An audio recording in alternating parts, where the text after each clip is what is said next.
kailangan ninyo? Hindi ba sinabi na ng Vizcaya family? Hindi ba sinabi na ni Congressman Tony na sangkot sa pagnanakaw si Saldico pati si Martin Romualdez? Anong investigasyon pa ba ang kailangan? Ang taong bayan hindi naniniwala Bongbong Marcos na may patutunguhan at may mapupuntahan ang investigasyon ito.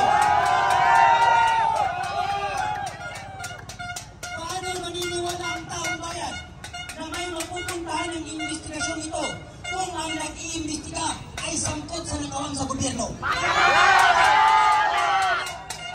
Kaya ang taong bayan, Mr. President, pati dyan na tagapagsalita ng palasyo na si Claire Castro, kung ikaw ay sinungaling, huwag mong inamay ang taong Pilipino sapagkat hindi mo ang mga Pilipino. Tinuloy mo, saan ba nang nagaling ang fake news hindi ba sa bunganga ng Pangulong Bongbong Marcos?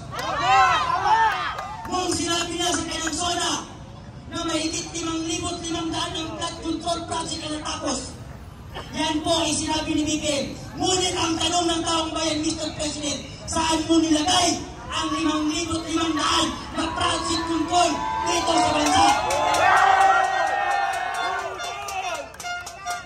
Hindi kami maniniwala sa mga politiko at hindi kami maging sunod-sunuran sa mga congressman na walang ginawa kung hindi kainin ang pera ng taong bayan. Bongbong Marcos, mahiya ka naman. Martin Romualdez, mahiya ka naman. Pati ikaw, Saldico, mahiya kayo. Pati sa mga anak ng kontraktor at politikong kumakain sa pera ng taong bayan. Pinuhin mo kung gaano ka walang hiya ang mga anak ng politikong kurakot, pati anak ng mga kontraktor. Hindi sila nahihiya mag-flex ng mga kayamanan nila. Pero ang mga kayamanan yan ay galing sa ating mga Pilipino.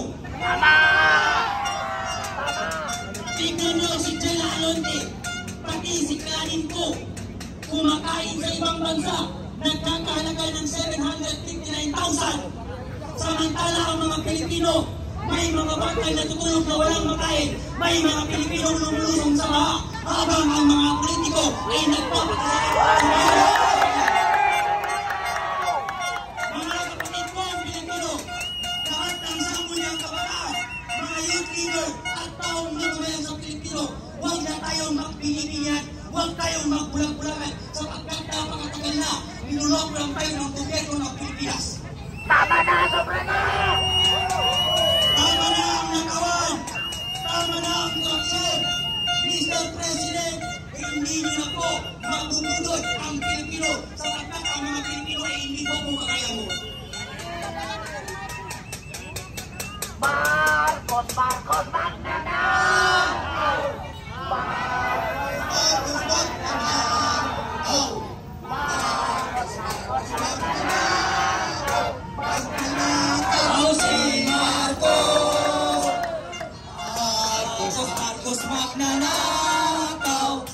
Marcos magnanakaw! Marcos magnanakaw! Magnanakaw si Marcos! Mga Pilipino, gumising na tayo sa katotohanan.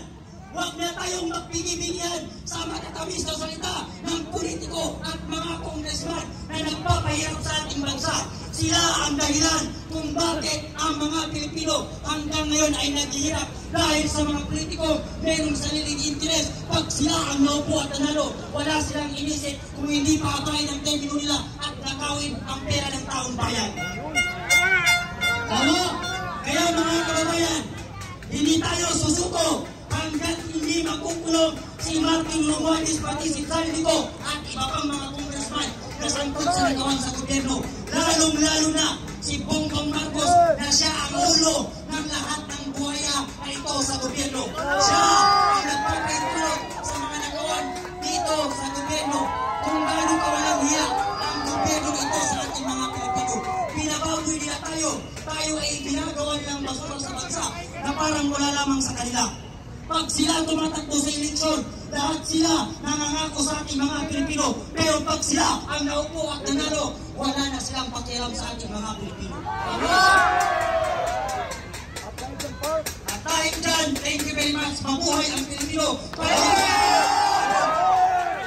Ang tao, ang bayan, ngayon ay lumalaban! Ang tao, ang bayan, ngayon ay lumalaban! Ang tao, ang bayan, ngayon ay lumalaban!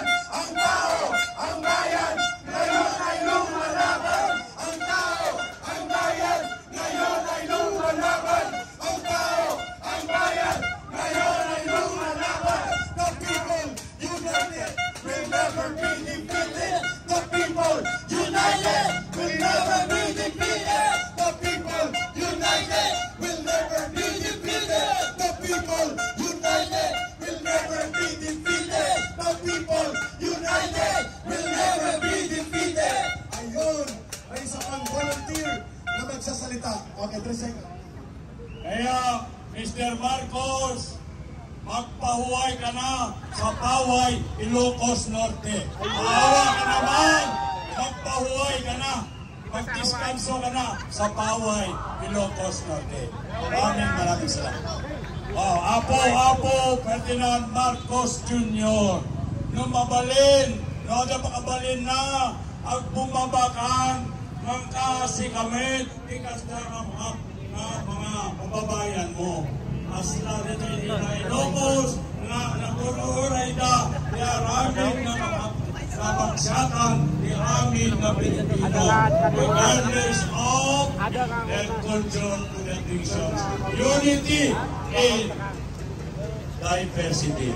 Mabuhay ang taong bayan! Maraming salamat kay retired Colonel Kun Tapay.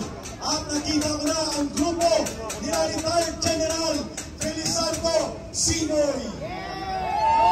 And of course, ang kinikilala na kapartner ni Tatay Digong at tagapagtanggol ng batas, kapayapaan at katarungan, kasama natin sila Tatay Rani mula sa Quezon City. Ayun, mga kababayan, may magbibigay po ng mensahe bago po ang awitin ng ating mga mang-aawit at ng isang mga missionary. Magandang gabi po.